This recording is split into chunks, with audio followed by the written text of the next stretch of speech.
विज्ञान कक्षा 8 ध्वनि। प्रश्न नंबर 1 सही उत्तर चुनिए। ध्वनि संचरित हो सकती है केवल वायु या गैसों में, केवल ठोसों में, केवल द्रवों में, ठोस तथा द्रव गैसों में। ठोस, द्रव तथा गैस में। प्रश्न नंबर 2 निम्न में से किस वाक्य ध्वनि की आवृत्ति न्यूनतम होने की संभावना है? पुरुष की। प्रश्न नंबर 3 सही तथा गलत बताइए। ध्वनि निर्वात में संचरित नहीं हो सकती। सत्य। किसी कंपित वस्तु के प्रति सेकंड होने वाले दोलनों की संख्या को इसका आवर्तकाल कहते हैं। असत्य। यदि कंपन का आयाम अधिक तो ध्वनि मंद होती है। असत्य। मानव कानों के लिए श्रव्यता का प्रयास 20 हर्ट्ज से 20,000 हर्ट्ज है। सत्य। कंपन की आवृत्ति जितनी कम होगी तारतम्य उतना ही अधिक होगा। असत्य। अवांछित या अप्रिय ध्वनि को संगीत कहते हैं। असत्य। ध्वनि प्रदूषण आंशिक श्रवण अशक्तता उत्पन्न कर सकता है। सत्य। प्रश्न नंबर 4 एक स्थान भरिए किसी वस्तु द्वारा एक दोलन को पूरा करने में लिए गए समय को कहते हैं। आवर्तीकाल। प्रबलता कंपन के से निर्धारित की जाती है। आयाम। आवृत्ति का मात्रक है। हर्ट्ज। अवांछित ध्वनि को कहते हैं। शोर। ध्वनि की तीक्ष्णता कंपनों के से निर्धारित होती है। आवृत्ति। प्रश्न नंबर 5 आवर्तकाल तथा आवृत्ति का सूत्र बताइए। आवर्तकाल बराबर समय लगा बटे दोलनों की संख्या। आवर्ती काल बराबर दोलनों की संख्या बराबर समय लगा। आवर्ती बराबर दोलनों की संख्या बराबर समय लगा। प्रश्न नंबर 7 निम्न वाद्य यंत्रों को उस भाग को पहचानिए जो ध्वनि उत्पन्न करने के लिए कंपित होता है। नंबर 1 ढोलक। ढोलक में तनिक झिल्लियां होती है जो ध्वनि उत्पन्न करने में कंपित होती है। नंबर 2 सितार। सितार एक तनिक तार होते हैं जो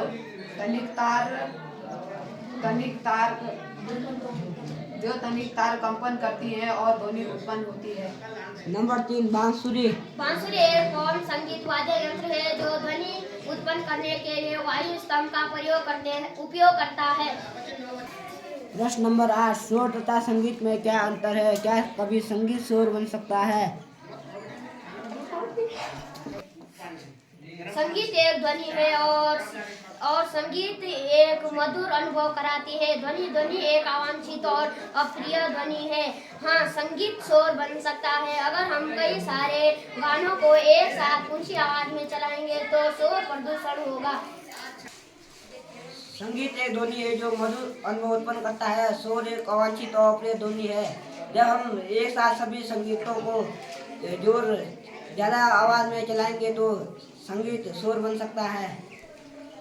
प्रश्न नंबर 9 अपने वातावरण में ध्वनि प्रदूषण के स्रोतों की सूची बनाइए।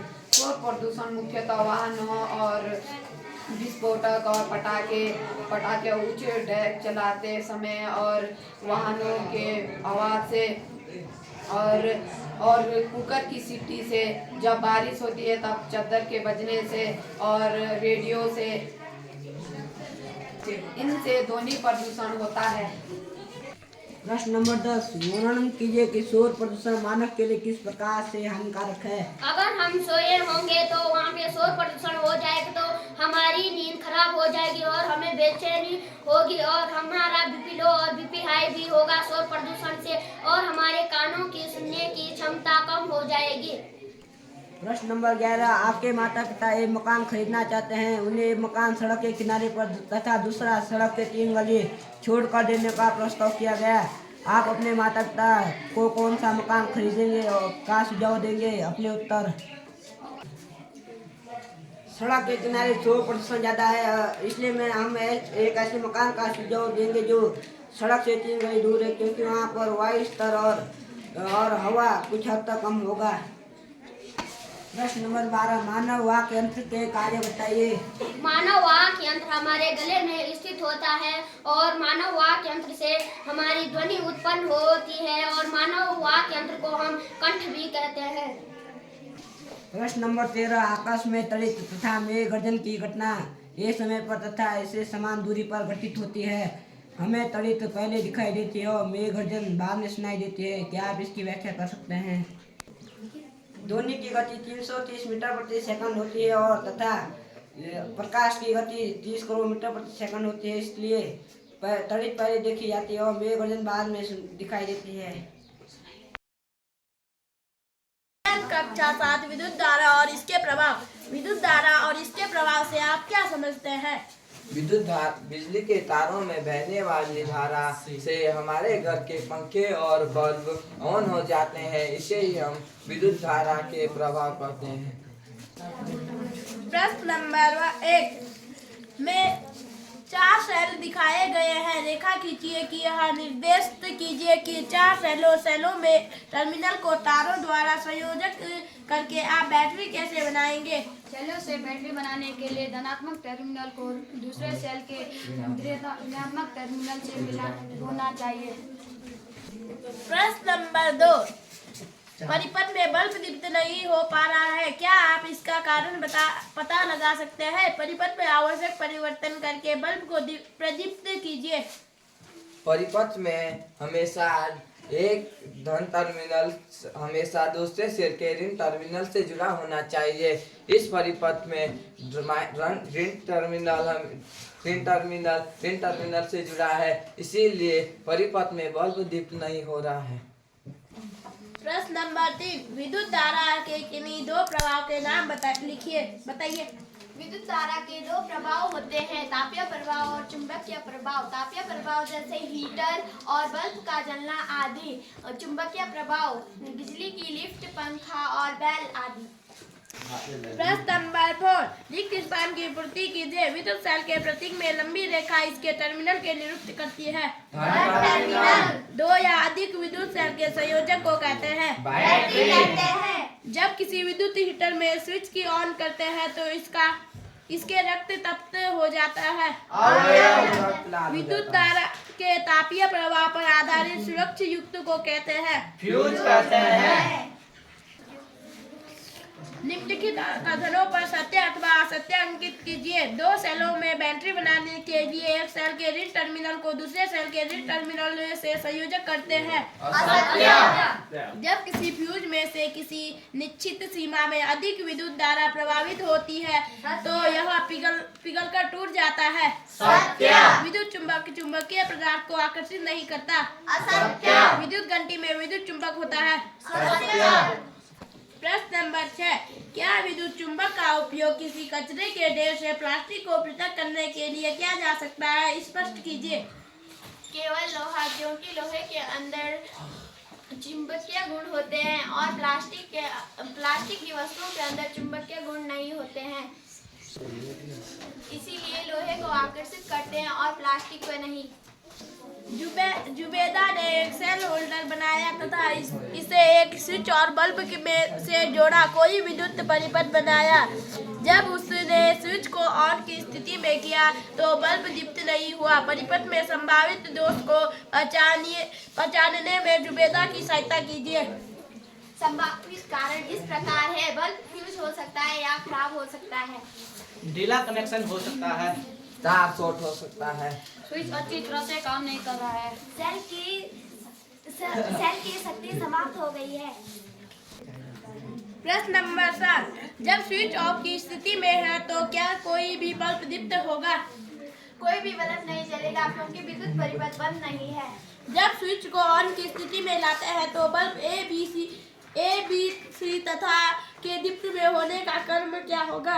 जब स्विच को ऑन की स्थिति में लाएंगे तो परिपथ पूरा होगा और सभी बल्ब दीप्त हो जाएंगे। विज्ञान कक्षा 6 चुंबकों द्वारा मनोरंजन। प्रश्न 1 रिक्त स्थान की पूर्ति कीजिए। कृत्रिम चुंबक विभिन्न आकार में बनाए जाते हैं जैसे तथा बेलनाकार चुंबक, नाल चुंबक, गोलाकार चुंबक। जो पदार्थ चुंबक की ओर आकर्षित होते हैं वे कहलाते हैं चुंबकीय पदार्थ। कागज एक पदार्थ नहीं है, चुंबकीय पदार्थ नहीं है। प्राचीन काल में लोग दिशा ज्ञात करने के लिए का टुकड़ा लटकाते थे। चुंबक के सदैव ध्रुव होते हैं, 2 ध्रुव होते हैं। प्रश्न 2 बताइए कि निम्न कथन सही है अथवा गलत। बेलनाकार चुंबक के केवल एक ध्रुव होते हैं। असत्य। कृत्रिम चुंबक का आविष्कार यूनान में हुआ था। असत्य। चुंबक के समान ध्रुव एक दूसरे को प्रतिकर्षित करते हैं। लोहे का बुरादा क्षण चुंबक के समीप लाने पर इसके मध्य से अधिक चिपकता है। क्षण चुंबक सदैव उत्तर दिशा की ओर दर्शाता है। किसी स्थान पर पूर्व पश्चिम दिशा ज्ञात करने के लिए कंपास का उपयोग किया जा सकता है। रबड़ एक चुंबकीय पदार्थ है। प्रश्न नंबर 3, यह देखा गया है कि पेंसिल छिलक यद्यपि प्लास्टिक का बना होता है, फिर भी यह चुंबक के दोनों ध्रुव से चिपकता है। उस पदार्थ का नाम बताइए जिसका उपयोग इसके किसी भाग के बनाने में किया गया है। जो शॉर्पनर होता है उसमें एक लोहे की ब्लेड होती है जो दोनों ध्रुवों में चिपक जाती है और पेंसिल को छीलने में हमारी सहायता करती है। चुंबक के आकर्षण और प्रतिकर्षण के बारे में समझाइए। चुंबक के सदैव दो ध्रुव होते हैं, उत्तरी ध्रुव और दक्षिणी ध्रुव। उत्तरी ध्रुव और दक्षिणी ध्रुव अगर समीप लाएंगे तो आकर्षित करेंगे। अगर उत्तरी ध्रुव और उत्तरी ध्रुव को दोनों को समीप लाएंगे तो प्रतिकर्षित करेंगे। प्रश्न नंबर 5, चुंबक के कोई 2 गुण लिखिए। चुंबक सदैव लोहे पर आकर्षित करता है। नंबर 2, चुंबक के 2 ध्रुव होते हैं, उत्तरी ध्रुव और दक्षिणी ध्रुव। प्रश्न नंबर 6, क्षण चुंबक के ध्रुव कहाँ स्थित होते हैं? क्षण चुंबक के ध्रुव बिंदुओं पर स्थित होते हैं। प्रश्न नंबर 7, क्षण चुंबक एक ध्रुव की पहचान का कोई चिन्ह नहीं है, आप कैसे ज्ञात करेंगे कि किस सिरे को समीप उत्तरी ध्रुव स्थित है? चुंबक को हम किसी हल्के धागे से बांध लेना है जिससे वह थोड़ी देर घूमता रहेगा। कुछ देर घूमने के बाद वह अपनी दिशा में रुक जाएगा और हमें पता लगेगा कि यह उत्तरी ध्रुव है।